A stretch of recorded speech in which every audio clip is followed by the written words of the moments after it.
tog'ni maydalab yuboradigan sura. Abdulloh ibn Mas'ud roziyallohu anhu dan rivoyat qilinadi. Bu kishi dardga chalingan bir kishining qulog'iga nimanidir o'qidilar. U sog'ayib ketdi. Shunda Rasululloh sallallohu alayhi va sallam uning qulog'iga nima deb aytding deganlarida, bu kishi Mu'minun surasining 115-oyatidan to oxirigacha o'qiganlarning xabarini berdilar.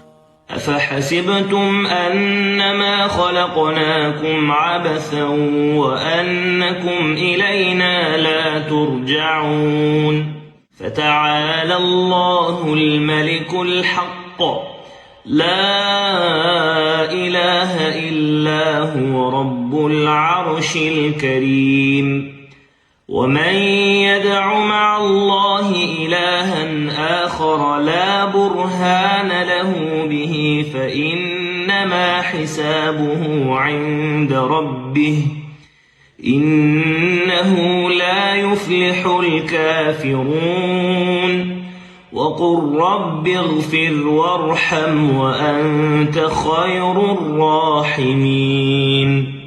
Shunda Rasululloh sallallohu alayhi va sallam, agar biror kishi mana shu oyatlarni ishonch bilan o'qisa, tog'ni ham maydalab yuboradi dedilar. Ibn Sunniy rivoyat.